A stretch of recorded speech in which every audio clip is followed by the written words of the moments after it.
Let's see this question. बच्चों यहाँ पे हमें बोला गया एक क्लास है, उसमें स्टूडेंट्स के पास होने की जो प्रोबेबिलिटी है वो के स्क्वायर के प्रोपोर्शनल है। फिर बोला इन्होंने कि हमने रैंडमली स्टूडेंट को सेलेक्ट किया, वो पास हुआ, क्या प्रोबेबिलिटी थी कि वो ओनली स्टूडेंट होगा। तो बच्चे कॉन्सेप्ट यूज तो यहाँ पे समझ आ रहा है हमें, बेस थ्योरम में एक काम हो चुका है, अब वो किस तरीके से हुआ इसकी प्रोबेबिलिटी निकालनी है। तो बच्चों सबसे पहले तो हमें इसमें काम करके प्रोबेबिलिटी निकालनी होगी किसकी, टोटल इस इवेंट के होने, क्योंकि वो के स्क्वायर के प्रोपोर्शनल है।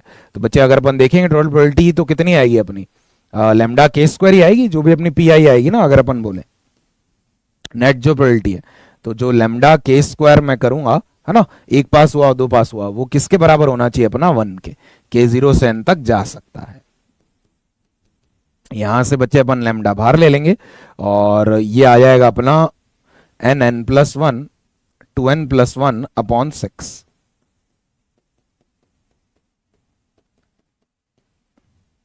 तो यहां से लैम्डा आ गया, लैम्डा हो जाएगा 6n n+1 2n+1। ठीक है, ये अपना लैम्डा आ गया। अब पहले तो अपन इस चीज की प्रोबेबिलिटी निकाल दें कि अपन ने रैंडमली कोई स्टूडेंट सेलेक्ट किया और वो पास हुआ। तो बच्चे इसकी प्रोबेबिलिटी सिंपली हो जाएगी यार, है ना। अपन कैसे निकालेंगे आप खुद सोचिए। इस चीज की प्रोबेबिलिटी निकलेगी, पी ए है सिग्मा लैम्डा के स्क्वायर, ये तो केस सेलेक्ट करने की प्रोबेबिलिटी, और फिर उसमें अपने स्टूडेंट के पास होने की के बाई एन। अगर केस में ही के स्टूडेंट पास हुए हैं तो मैं के सेलेक्ट करूंगा तो ही वो पास वाले निकलेंगे। तो बच्चे ये हो जाएगा लैम्डा सिग्मा के क्यूब बाय एन। ये देखिए कितना हो जाएगा, लैम्डा के क्यूब की वैल्यू अपन जानते हैं, लैम्डा की भी वैल्यू पुट कर देते हैं, अभी तो निकाली है पीछे, है ना।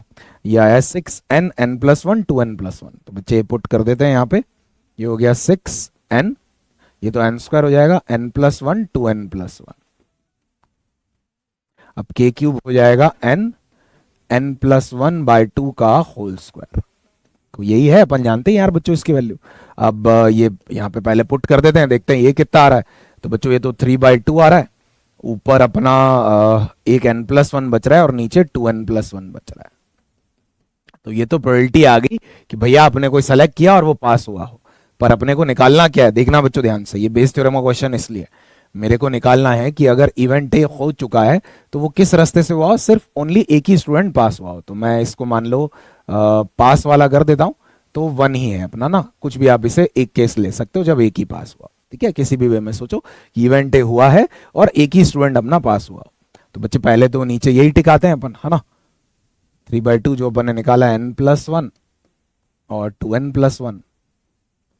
अब मेरे को प्रोबेबिलिटी निकालनी है कि स्टूडेंट जो मैंने रैंडमली सेलेक्ट किया वो पास भी हुआ और वो ओनली एक ही स्टूडेंट था।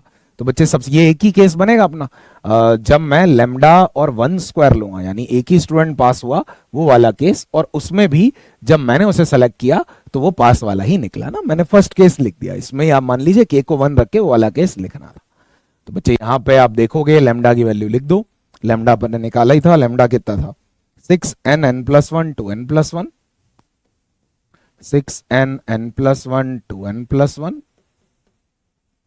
यहां पे एक n ऑलरेडी है और ये आ जाएगा 3n+1 और ऊपर पहुंच जाएगा 2 इंटू, यहां से निकाला है बच्चे अपन ने 2n+1।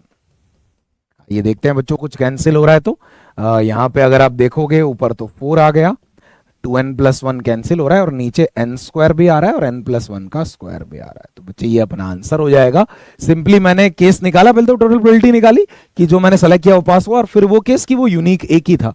तो एक ही केस आएगा जब एक ही स्टूडेंट पास हुआ और मैंने उसको सेलेक्ट किया तो वो पास वाला ही आया। तो बच्चे ये इसका आंसर हो गया है, ऑप्शन अपना डी आ रहा है ना। डी में एक n स्क्वायर की टर्म है, एक n+1 स्क्वायर की टर्म है। तो बच्चे आई थिंक एक अच्छा क्वेश्चन, इजी तो नहीं बोलूंगा मैं, बट अगर आप सेंट्रल आइडिया पकड़ लेते हैं और देख लेते हैं कि भाई पहले टोटल प्रोबेबिलिटी निकालनी है फिर वो केस जिसमें एक स्टूडेंट को निकालना है, तो आप पिक कर सकते थे।